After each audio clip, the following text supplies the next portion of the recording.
سلام، به مووی فکتس خوش اومدین. میشه گفت اکثر کسایی که خودشونو فیلمباز و سریال باز میدونن سریال فرندز رو دیدن.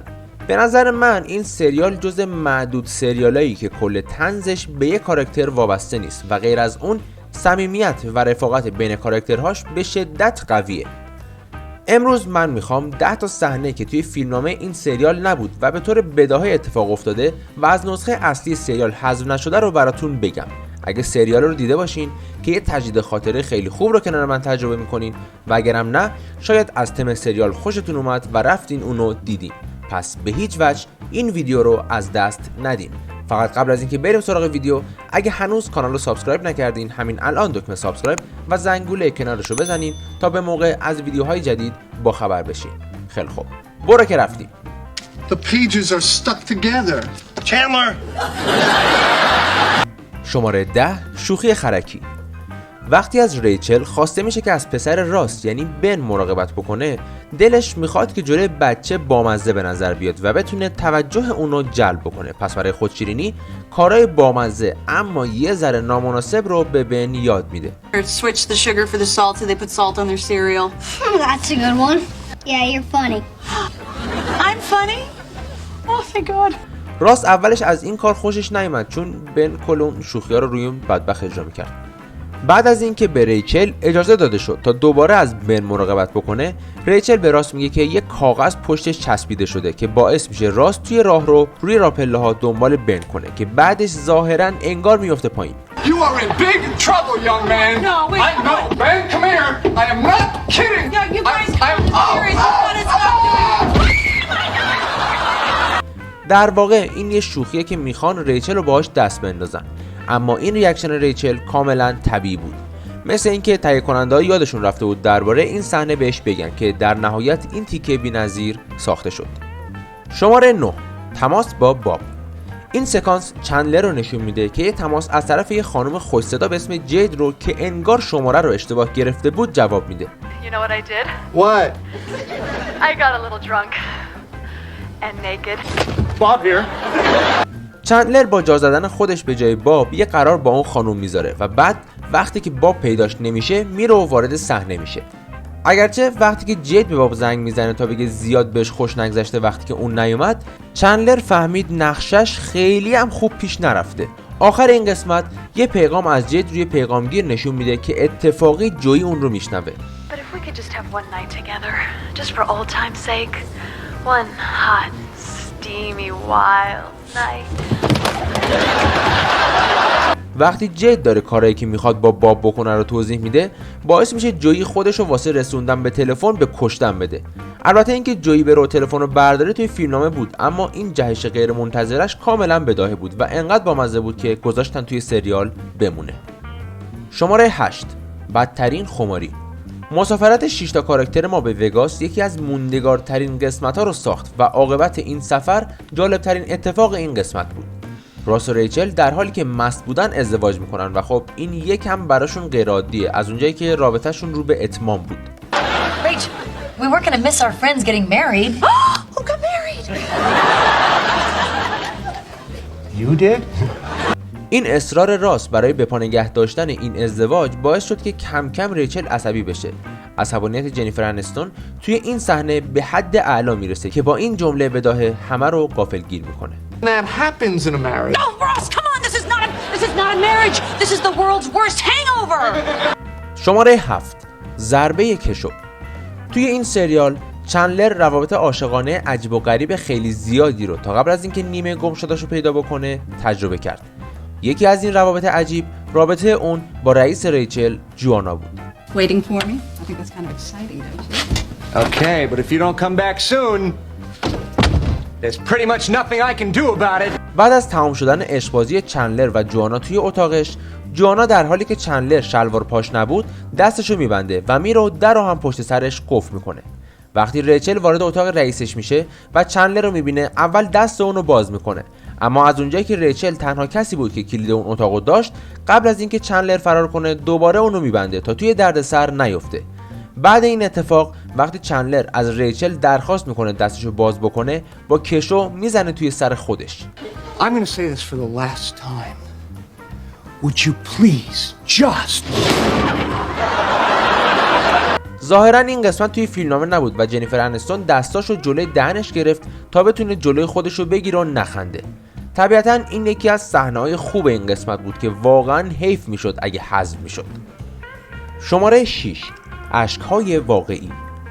بعضی وقتا یادمون میره، اما اگه یادتون باشه سریال با جدایی راس شروع میشه. تلاشاش برای برگشتن به دوران جوانی و قرار گذاشتن‌ها و غیره کلاً بی‌نتیجه میمونه و همینطور توی اولین قرارش بعد از مدت‌ها به همسر سابقش کارول روبرو میشه که باعث میشه یکم همه چیز خراب شه. Screwed up the first date I had in 9 years. That could be it. Oh God. راست واسه اینکه همه چیزو بهتر کنه به کارول التماس میکنه تا دوباره رابطه‌شون رو از سر بگیرن. Let's say you and I give it another shot. No, I know what you're gonna say. You're a lesbian. جین سیبیت توی این صحنه گریهش میگیره که کاملا واقعی و خارج از فیلمنامه بود. توی یکی از مصاحبه ها گفته بود که با این اجرای دیوید شویمر کاملا تحت تاثیر قرار گرفته بود. You keep saying that, but there's something right here. I love you.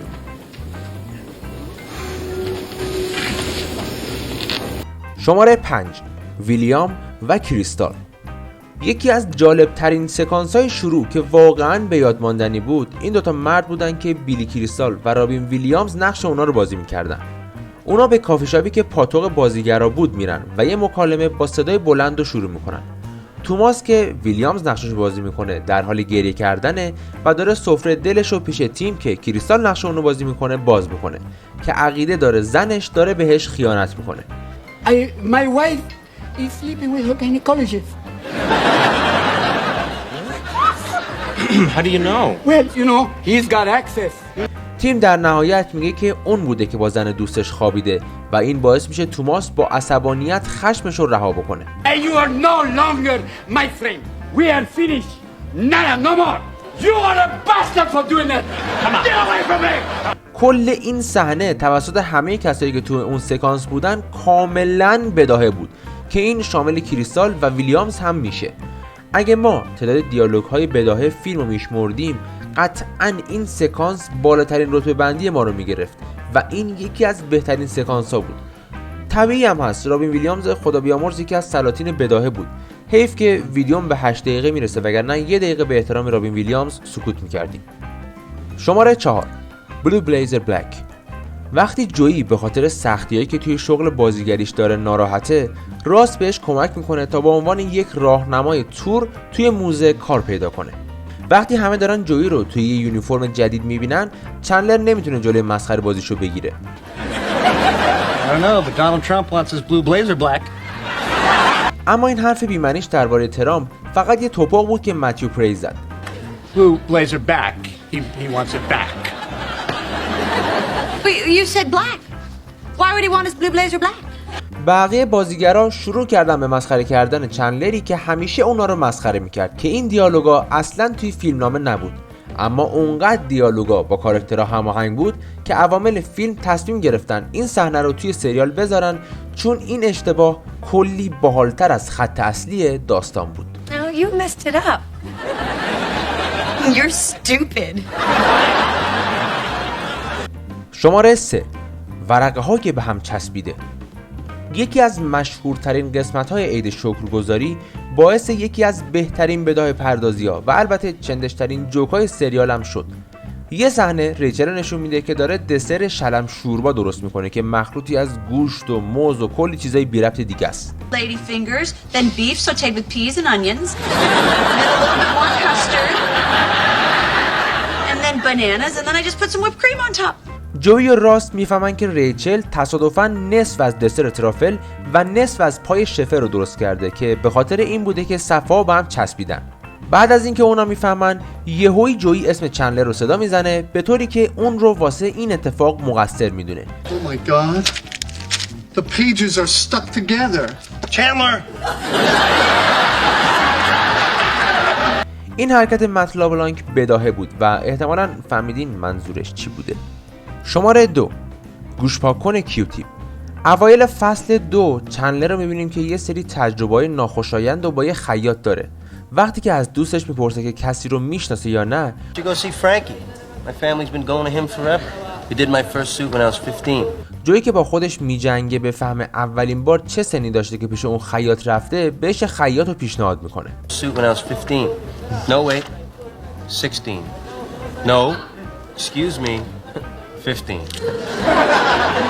All right, when was 1990? حافظه ضعیف جویی و جنجال احمقانش واسه پیدا کردن اون سال باعث شد چندلر بگه وقتی به تهش میرسی دیگه کیوتیپ رو فشار نده. کیوتیپ یه برند گوشپاکن توی آمریکاست و وقتی چندلر این جمله رو میگه فکر کنم منظورش اینه انقدر گوشپاکن رو تا ته داخل کردی که مغزتو داغون کردی. All right, when was 1990? Okay, you have to stop the Q-tip when there's resistance. شماره 1. آخرین خنده. درست آخرای فرنز بعد از 10 سال خنده و شادی برای همه ناراحت کننده بود، به خاطر اینکه سریال داشت تموم میشد و همه بهش عادت کرده بودن. اما باز هم سکانس‌های خنده‌دار داخل اون کم نبود. I know. Seems smaller somehow. Has it always been purple? یکی از اون صحنه‌ها موقعی بود که همه وسایلاشون رو جمع کرده بودن و داشتن با خونه خداحافظی میکردن و وقتی که میفهمن هنوز یکم وقت دارن تصمیم میگیرن تا برن قهوه بخورن. چندلر میپرسه کجا بریم قهوه بخوریم؟ نامرد 10 فصل 24 ساعته توی سنترال پارک دارین قهوه میخورین، بعد میپرسی کجا؟ Okay, should we get some coffee? Sure. Where? بر اساس نقدهای بعد سریال این آخرین دیالوگ طنز سریال فرندز بود که متیو پری به نام خودش ثبت کرد. خیلی خوب، این هم از ویدیوی امروز. امیدوارم که از اون لذت برده باشین. اگه این ویدیو رو دوست داشتین حتما با لایک، کامنت و سابسکرایب از ما حمایت بکنین. اگه نظری داشتین توی کامنت ها بگین، اگه انتقادی دارین بازم توی کامنت ها بگین، من همه رو میخونم. و شاد باشین، شادی کنین و شادی رو به بقیه هم انتقال بدین. تا یه ویدیوی دیگه، خدا نگهدار.